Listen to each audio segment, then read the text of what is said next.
बच्चों, Shri Mahadev law academy Nagaur के उस ऑनलाइन प्लेटफॉर्म पर मैं क्योंरा चौहान आप सब लोगों का हार्दिक स्वागत करता हूं। आज हम भारतीय कानून में एक सबसे बड़े इम्पोर्टेंट भाग भारतीय साक्ष्य अधिनियम 1872 के कुछ एक प्रोविजन जो इम्पोर्टेंट प्रोविजन है उन पर चर्चा करेंगे। ये वीडियो शॉर्ट रहेगा, 10 से 15 मिनट से ज़्यादा लंबा वीडियो नहीं बनाएंगे अपन। छोटे कम शब्दों में बहुत सी जानकारी देने का मेरा प्रयास रहेगा और इस वीडियो को आप बार बार देखें जिससे आपको सेक्शन याद हो जाए। साक्ष्य अधिनियम को गौर करके आप देखते हैं ना, साक्ष्य अधिनियम में 3 बातें होती है।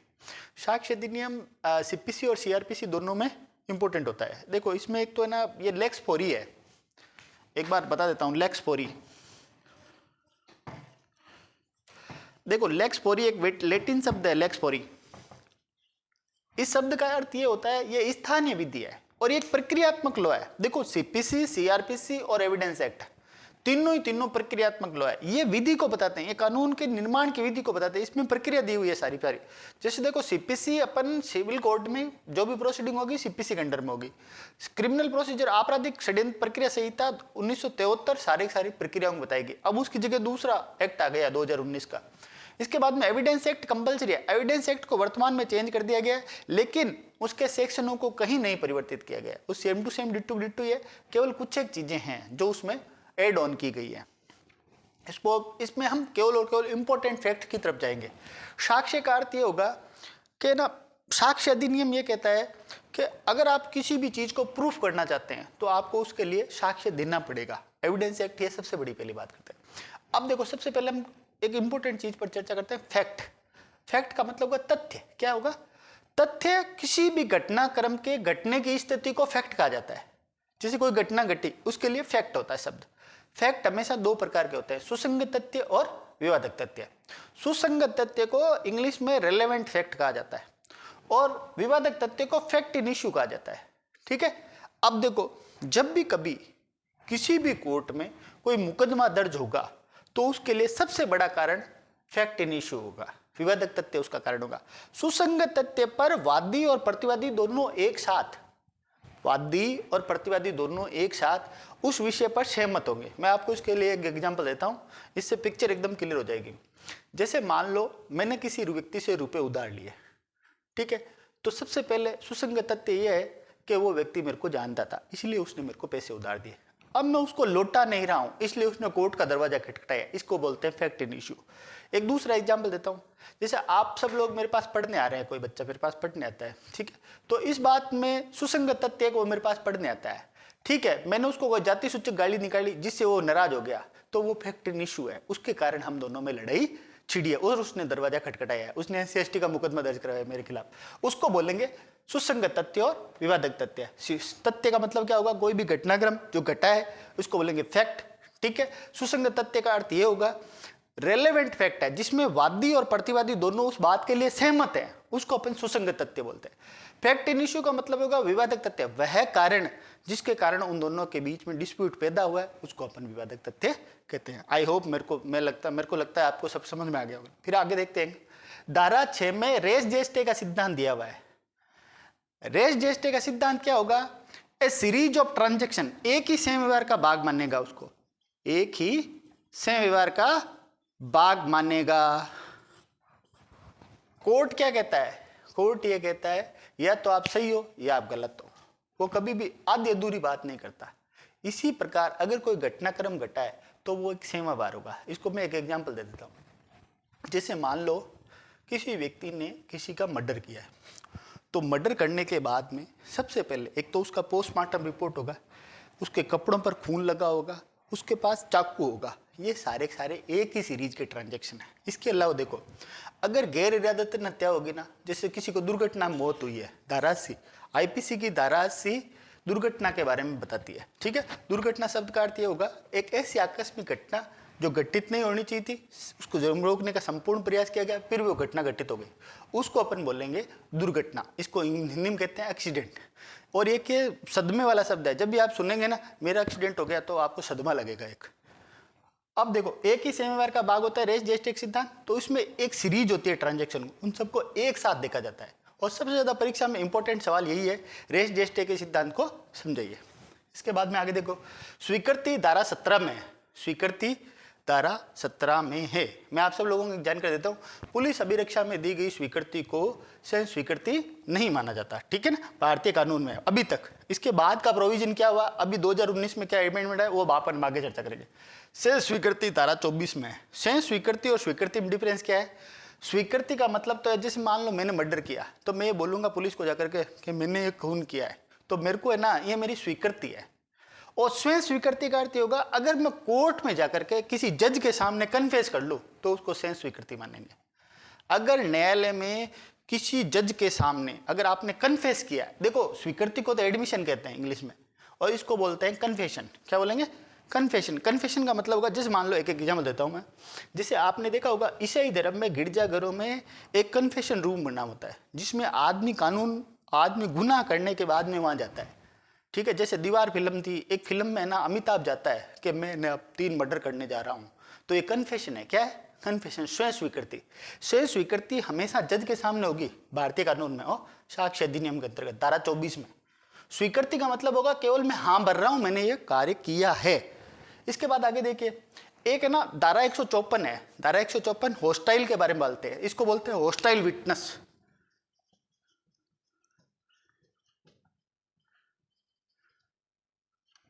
हॉस्टाइल विटनेस का मतलब हो गया, धारा 154 पक्षद्रोही साक्षी के बारे में बताती है। धारा 154 पक्षद्रोही साक्षी के बारे में बताती है। ये कहती है कि जिस व्यक्ति को हम अपने फेवर में गवाही देने के लिए लेके गए थे, वो न्यायालय में जाकर के हमारे खिलाफ गवाही देने लग गया, उसको बोलते हैं हॉस्टाइल, पक्षद्रोही साक्षी। लास्ट में अपन ये मान के चल रहे हैं, जैसे एक मुकदमा चला, ठीक है, उसमें 14 आरोपी थे। 14 आरोपियों में कम से कम 100-125 लोगों की बयान हुए, उसमें से मान लो 10 ने पहले बाद में बात की, तो 2 आदमी बाद में हॉस्टाइल हो गए। हॉस्टाइल का मतलब होगा जिस पक्ष की तरफ वो जा रहे थे, उसी पक्ष की तरफ उसने उसके खिलाफ बोलना शुरू कर दिया, इसको बोलेंगे गवाह हॉस्टाइल हो गया। देखो 41, 42, 43, 141, 142, 143 लीडिंग क्वेश्चन के बारे में बताती है। किसके बारे में बताती है?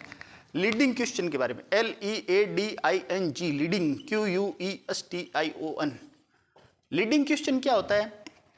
सूचक प्रश्न कहलाते हैं। सूचक प्रश्न का अर्थ यह होगा, धारा 141 में परिभाषित करते हुए कहा गया है कि वह प्रश्न जो उत्तर को सुझाता है, वह प्रश्न जो उत्तर को सुझाता है, उसको हम सूचक प्रश्न कहते हैं। यह हमेशा प्रति परीक्षा में पूछा जाता है। अब ये चूंकि आगे का टॉपिक है, तो आगे समझते हैं आप इसको, आगे क्या कहता है। आगे ये कह रहा है 137 में परीक्षाएं हैं, तो 3 परीक्षा होती है। कितनी? 3। नंबर 1 मुख्य परीक्षा, नंबर 2 प्रति परीक्षा, नंबर 3 पुनः परीक्षा।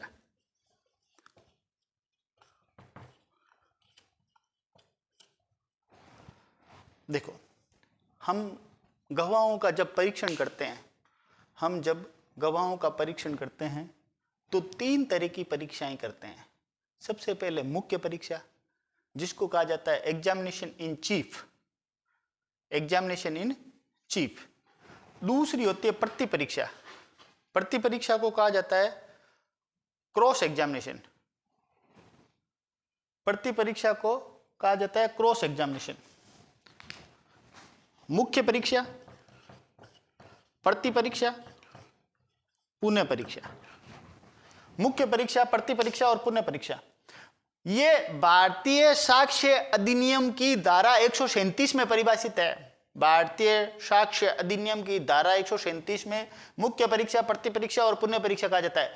क्रॉस एग्जामिनेशन एक गवाहों के लिए होता है, साक्ष्यों के लिए, विटनेसों के लिए परीक्षा होती है। सबसे पहले वादी की तरफ से परीक्षा होगी, उसको बोलेंगे अपन मुख्य परीक्षा। प्रतिवादी की तरफ से परीक्षा होगी, उसको बोलते हैं प्रति परीक्षा। और बाद में जरूरत पड़े तो उसकी दोबारा परीक्षा, उसे पुनः परीक्षा कहा जाता है। ठीक है।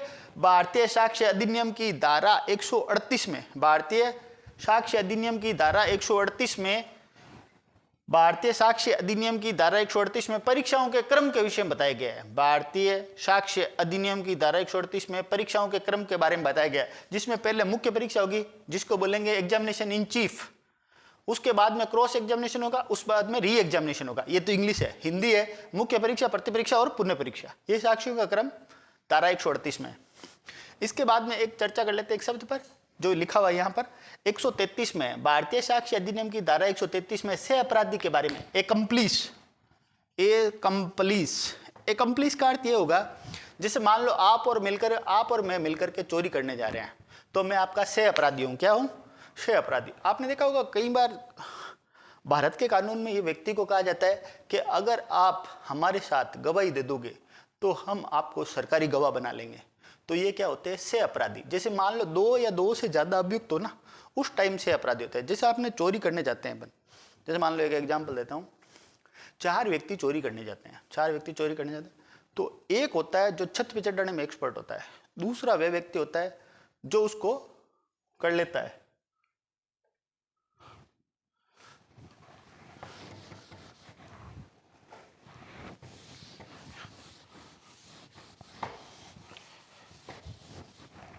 दूसरा वह व्यक्ति होता है जो उस अलमारी को तोड़ता है। तीसरा वह व्यक्ति होता है जो कभी मान ले कोई दूसरा अनवांछित व्यक्ति आ जाए तो उसको ठिकाने लगाने का काम करता है। तो ये सिस्टम होता है चोरी करने का। एकम्प्लिश में से अपराधी होता है। साक्ष्य अधिनियम का एक मोस्ट इंपोर्टेंट पार्ट है, उसके बारे में चर्चा कर लेते हैं। उसको बोलते हैं एस्टोपल। एस्टोपल को हिंदी में विबंध कहा जाता है। ये भारतीय साक्ष्य अधिनियम की धारा 115 से 118 तक परिभाषित है। तो विबंध के बारे में बता देते हैं। एस्टोपल भारतीय साक्ष्य अधिनियम की धारा 115 में विबंध की परिभाषा दी गई है। अब विबंध के अनुसार क्या कह रहा है साक्ष्य अधिनियम? क्या कह रहा है? अगर कोई व्यक्ति एक बार में कोर्ट के समक्ष एक बार में एक बात बोल देता है तो दोबारा उसे उस बात से मुकरने नहीं दिया जाएगा। ये साक्ष्य अधिनियम की धारा 115 कह रही है। साक्ष्य अधिनियम की धारा 115 क्या कहती है कि विबंध का सिद्धांत लागू है कि अगर कोई व्यक्ति एक बार कोर्ट में आकर के कोई बात कह दे तो दोबारा उसे एक दूसरी बात कहने से रोका जाएगा, क्योंकि वो अपनी बात से पलट नहीं सकता। ये विबंध का सिद्धांत है। इसे बोलते हैं एस्टोपल का सिद्धांत। एक और बता देता हूँ इसका एग्जाम्पल। ये माइनर के केस में लागू नहीं होता है। विबंध का सिद्धांत अवयस्क व्यक्ति पर लागू नहीं होता। उसका कारण समझ लो। एक मुकदमा है मोहरा बीबी बनाम धर्मादास घोष।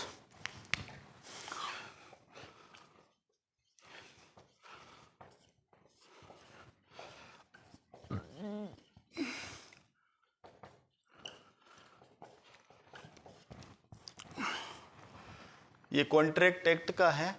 इसमें क्या हुआ कि धर्मादास घोष बच्चा था और उसके साथ मोहरा बीबी के हस्बैंड ने लेन देन कर लिया था।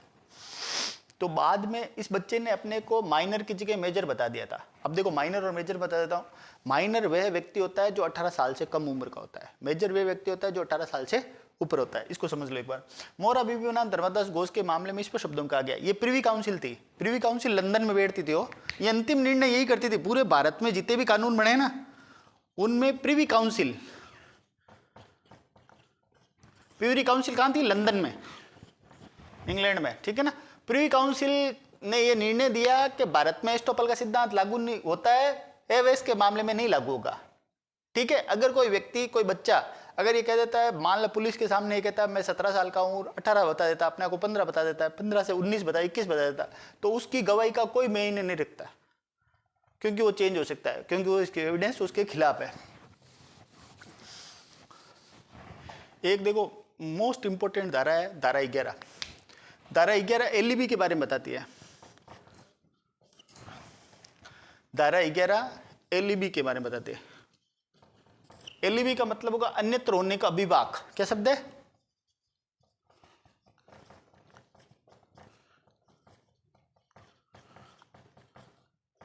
भारतीय कानून का सबसे चोर रास्ता।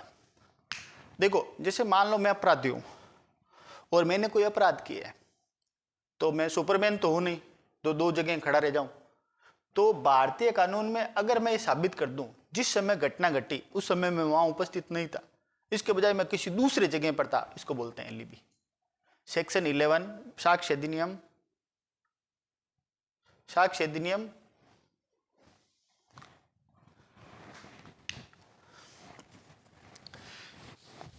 एक 101 से लगा करके 114 तक सबूत का भार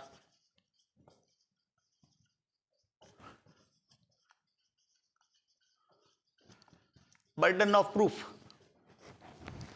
देखो बर्डन ऑफ प्रूफ हमेशा वादी पर रहेगा, ठीक है। दो व्यक्ति होते हैं, प्लेंटिफ और रेस्पोंडेंट, इनको बोलते हैं वादी एवं प्रतिवादी। पूरे कानून में आप जब भी जाओगे तब हमेशा वादी को यह साबित करना पड़ेगा कि प्रतिवादी के इस कृत्य से मेरे को यह हानि हुई है, मुझे कंपनसेशन मिलना चाहिए। तो प्रतिवादी को कुछ भी साबित करने का जरूरत नहीं है। लेकिन भारतीय कानून में एक बात है, भारतीय कानून में महिलाओं को एक विशेष अधिकार प्रदान किया गया है। भारतीय कानून ये कह रहा है कि हम केवल और केवल औरतों की सुनेंगे, महिलाओं की सुनेंगे, ठीक है। तो महिलाओं की सुनेंगे उस टाइम उन्हें कोई एविडेंस देने की आवश्यकता नहीं है। उनके द्वारा कहा गया प्रत्येक वाक्य हम ये मान गए कि सही होगा। एक ऐसा एग्जाम्पल मृत्युकालीन कथन पर है। मृत्युकालीन कथन को इंग्लिश में डाइंग डिक्लेरेशन कहते हैं। डाइंग डिक्लेरेशन में क्या होगा, कोर्ट ये प्रिज्यूम करती है, देखो तीन शब्द है, मे प्रिज्यूम, शेल प्रिज्यूम और कंक्लूसिव प्रूफ। उपधारणा करेगा, उपधारणा कर सकेगा,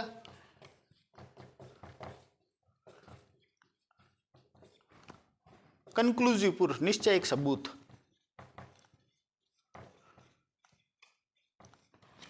अब भारतीय कानून की सबसे बड़ी विशेषता क्या है, भारतीय कानून में एक लाइन लिखी हुई है कि 100 गुनहगार भले ही छूट जाए लेकिन किसी एक निर्दोष को कभी भी सजा नहीं मिलनी चाहिए। भारतीय कानून इस पर कारण कर देता है। एक भारतीय कानून में स्पेशलिटी है बेनिफिट टू द एक्यूज्ड, ठीक है। इसमें यह कहा गया है कि संदेह का लाभ, संदेह का लाभ, संदेह का लाभ हमेशा अभियुक्त को मिलेगा। Benefit of doubt to the accused, benefit of the doubt to the accused, मतलब संदेह का लाभ हमेशा अभियुक्त को मिलेगा, ठीक है। एक देखो भारतीय कानून यह कह रहा है कि may presume, shall presume, conclusive proof, उपधारणा करेगा, कर सकेगा और निश्चय एक सबूत।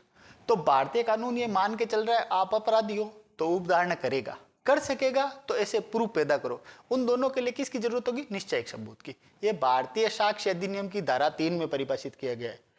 ये तीनों चीजें भारतीय संविधान, भारतीय साक्ष्य अधिनियम की धारा 3 में परिभाषित की गई है, ठीक है। इसके बाद में देखो बर्डन ऑफ प्रूफ का मतलब होगा सबूत करने का भार, सबूत का भार हमेशा वादी पर होगा। केवल और केवल एक जगह अपवाद है, उस अपवाद के विषय में चर्चा कर देता हूं। इसको बोलते हैं रेस इप्सा लोक्युलेटर, रेस इप्सा लोक्युलेटर। इसको हिंदी में कहा जाता है घटनाएं स्वयं प्रमाण है।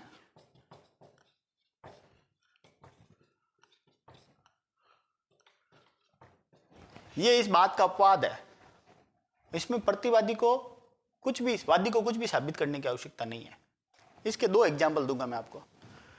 देखो पहला तो ये है कि जब भी कभी आपने महसूस किया होगा किसी घटना घटी है, मान लो 2 गाड़ियों का एक्सीडेंट हो गया है, तो उसमें क्या होगा, एक तो टायर के घिसे हुए निशान, दूसरा कांच टूटा हुआ, अगर मान ले इंजरी हुई है तो रक्त पड़ा हुआ मिलेगा और सड़क वहां से छिली हुई मिलेगी, ठीक है। टायर के घसीटने के निशान होंगे, उस व्यक्ति को जो चोट आई है उसके भी पुर्जे मिलेंगे, कपड़े फटे हुए मिलेंगे, ये सारी चीजें सब बात होती है। तो परिस्थितियां स्वयं प्रमाण है, घटनाएं स्वयं प्रमाण है, परिस्थितियां स्वयं प्रमाण है।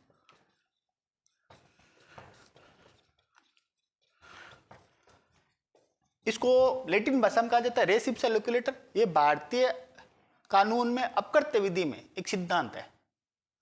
इसमें एक एग्जांपल देता हूं, एकदम पिक्चर क्लियर हो जाएगी, समझिए। इसमें क्या होगा, जैसे मान लो एक व्यक्ति किसी घर के पास से निकल रहा है और अचानक उसके सर पर आकर के एक पिंपा गिरता है। पिंपा मतलब आटे से भरा हुआ एक कनस्तर नीचे गिर जाता है।